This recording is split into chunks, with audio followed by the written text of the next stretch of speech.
यहाँ पे national conference और कांग्रेस के मंच पे बैठे हुए तमाम ओहदेदारान, यहाँ पे इस बड़े से जलसे में शमूलियत करते हुए मेरे भाइयों बहनों, बुजुर्गों, माताओं बहनों, आप सबको मेरे तरफ से अस्सलाम वालेकुम, आदाब, सत श्री अकाल।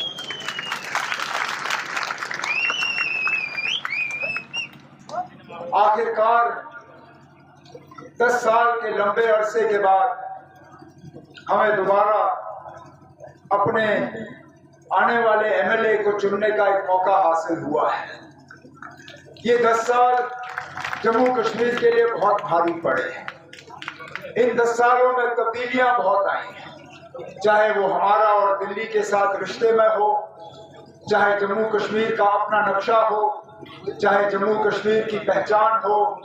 10 साल पहले जब इसी तरह असेंबली के इलेक्शन चल रहे थे और हम कैंपेन कर रहे थे, उस वक्त जम्मू कश्मीर का नक्शा और आज का नक्शा जमीन आसमान का फर्क। हमारा और बाकी मुल्क का रिश्ता अलग, हमारे अंदरूनी हालात अलग, जम्मू में अमन अलग।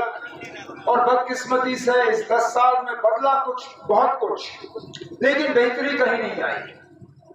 किसी की जिंदगी में बेहतरी नहीं आई, वहां सिवाय वो चंद लोग जो बीजेपी के आसपास घूमने वाले लोग हैं, जो आम हमारी जनता है जम्मू कश्मीर की, जो आम यहाँ नागरिक है नौशहरा के, इनकी जिंदगी में, आपकी जिंदगी में, हमारी जिंदगी में कोई बेहतरी नहीं आई।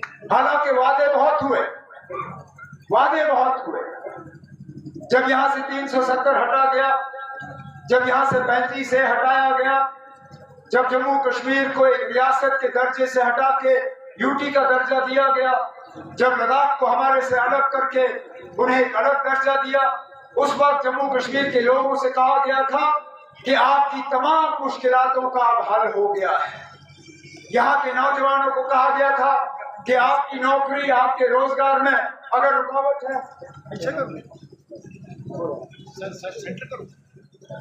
अगर यहाँ नौजवानों के रोजगार में रुकावट है, वो 370 है।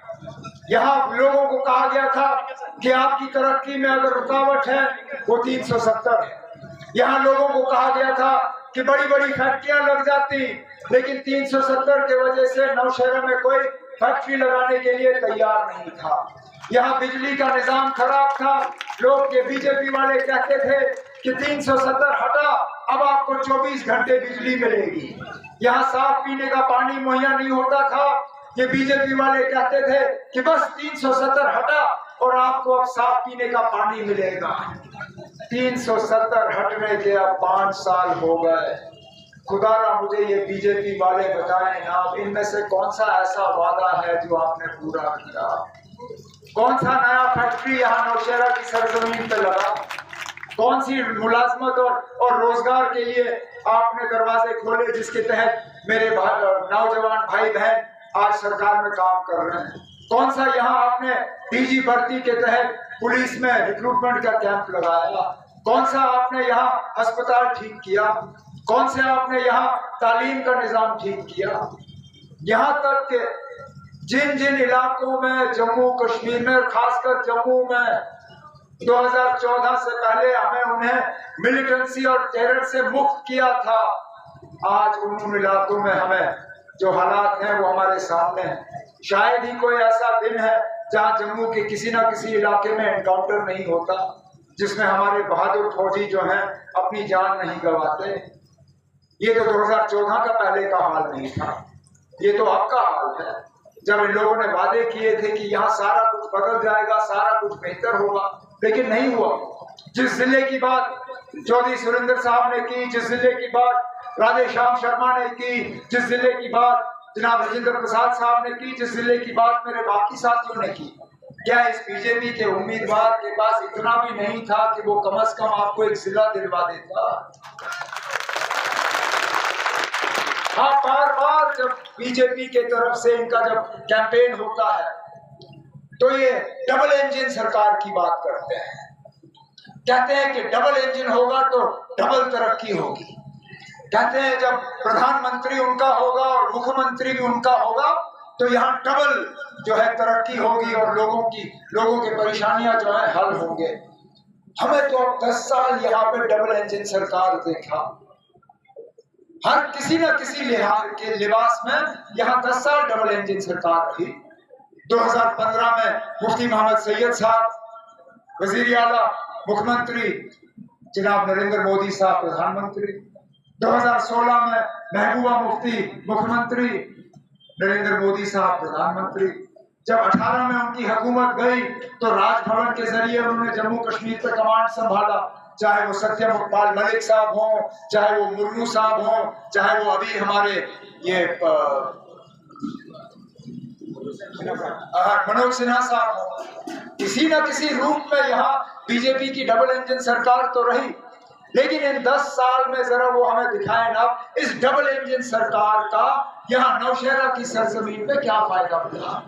जिला तो दूर की बात, यहाँ तो केंद्रीय विद्यालय के स्कूल को भी ये जो बीजेपी के नाम पे वोट मांगने निकला हुआ है, ये तो केवी का स्कूल तक आपको दिलवा नहीं सका। बड़ी बात क्या करेगा ये अस्पताल में एक्सरे का प्लांट नहीं लगा सका, बड़ी बात क्या करेगा। ये अस्पताल में ठीक माने में डॉक्टर तैनात नहीं कर सका, बड़ी बात क्या करेगा ये। आखिरकार कब तक आप इनको आजमाते रहोगे। इसलिए बौखलाहट में ये आप लोगों को तकसीम करने पे लगे हुए हैं, इसलिए इन्होंने अपने उम्मीदवार अलग अलग मैदान में उतारे हैं कि किसी ना किसी तरह वोट का बंटवारा हो। कोई मुसलमान कह के वोट ले, कोई सिख कह के वोट ले, कोई और कुछ कह के वोट ले। मकसद इनका इतना ही है कि किसी ना किसी तरह वोट कि तुसा सारे अपना कीमती टाइम कढ़िया और मेरे ते सुन वास्ते आए। मेरे बुजुर्गों, मेरी माता, मेरा तुसा रिश्ता 18-19 साल का रिश्ता मेरा तुसा। बेशक मैं 2 इलेक्शन लड़िया इस इलाके में, मैं इलेक्शन हार गया मेरे बुजुर्गों, लेकिन तुमने मेरा साथ नहीं छोड़ा। आज दुनिया मेरे सामने खड़ी है मेरे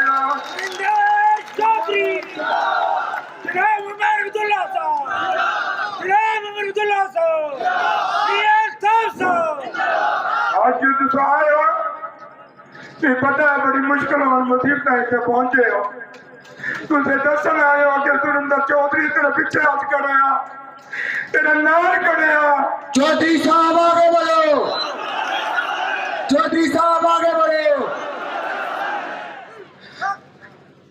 मेरा बुजुर्ग, मेरे वीरा, इन 18-19 साल मैं इलेक्शन जरूर हारिया, लेकिन तू साला साथ नहीं छोड़िया।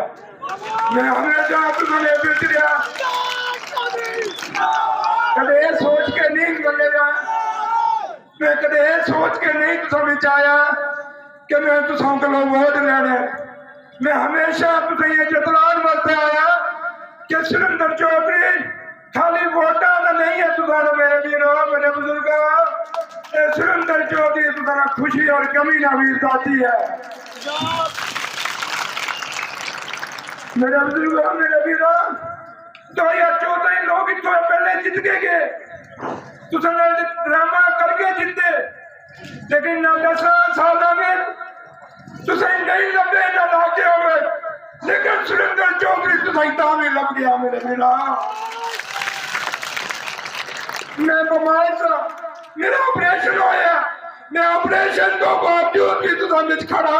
मैं पता अगर मैं ना खड़ा रहा तुझे साथी कोई नहीं होएगा, ना गरीबों का साथी कोई नहीं होएगा। मेरे बुजुर्ग जनाब चौधरी साहब,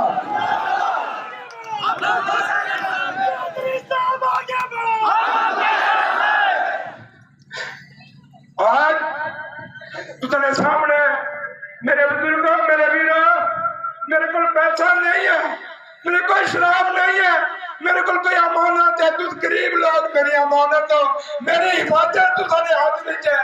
बीजेपी शराब बन रही है, पैसा बन रही है, लेकिन सुरेंद्र चौधरी तुझे सिर्फ इलेक्शन लड़ रहे हैं। क्या मेरा साथ दोगे? सच्चे दोगे? मेरा बुजुर्गो, मेरे वीरो, याद रखियो, इलेक्शन नरेंद्र मोदी और डॉक्टर फारूक अब्दुल्ला का नहीं है, इलेक्शन अभी शायद उमर अब्दुल्ला साहब ने नहीं है। इलेक्शन बीजेपी और नेशनल कॉन्फ्रेंस में नहीं है। निष्ठा इलेक्शन रविंद्र रैना और सुरेंद्र चौधरी ने जीता है। जनाब सुरेंद्र चौधरी साहब। मेरे बुजुर्ग मेरा वीर, क्या बीजेपी ने जो लैंड लीडर तो जीत गया थी ना 10 साल तुझे लंबा कर दे बोला लंबा कर दे आई तुझे ये शराब और पैसे न खींचना चाह क्या शराब बिकाऊ है नहीं क्या तुझला बिकाऊ है नहीं फिर तुझे ये जवाब 25 तारीख तुझे हर बटन दबा के जो तीसरे नंबर पर है सुरेंद्र चौधरी कामयाब करना है।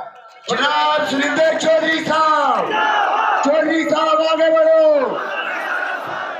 मेरे बुजुर्गों मेरी माता मैं 2008 पहला इलेक्शन इस इलाके च लड़िया था और आज 18-19 साल बाद जब मैं 2024 इलेक्शन लड़ रहा मेरे कितने बुजुर्ग मेरिया कितनी माता कितनी भैनों वीर दुनिया छोड़ के चले गए सारा साथ छोड़ के चले गए।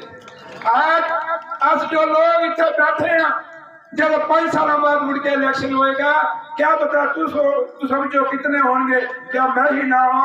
लेकिन इलेक्शन बड़ा इम्पोर्टेंट इलेक्शन है मेरे वीरों, याद रखियो अगर चाहे सुरेंद्र चौधरी जीते तो ये जड़े 4 दिन तुम बाकी कर कर चले जाओ हर दरवाजे पे चले जाओ और झंडा बीजेपी ने ऊपर लगे तब उन्हें को जाओ तो जानने हो कि बीजेपी ने लोग गुंडागर्दी ना झंडे ला करने नहीं ला करने तुसा हर बंदे को पहुंचना है। मैं एक चीज कहनी है ए सुरेंद्र चौधरी गरीबों का लीडर है। ए सुरेंद्र चौधरी किसानों का लीडर है। ए सुरेंद्र चौधरी मुलाजमों का लीडर है। ए सुरेंद्र चौधरी छोटे व्यापारियों का लीडर है। अगर तू चाहते हो कि सुरेंद्र चौधरी जीता है तो फिर तुम कर जाओगे बिल्कुल जाएंगे पक्का जाओगे। मेरा सारा अगर आगे इलेक्शन हार गए याद रखियो मेरे बुजुर्गों मेरे वीरों तुम भी बर्बाद हो जाओगे सुरेंद्र चौधरी भी बर्बाद हो जाएगा। अगर ये बर्बादी बचानी है फिर चोर ला लेना पक्का सारे लोगे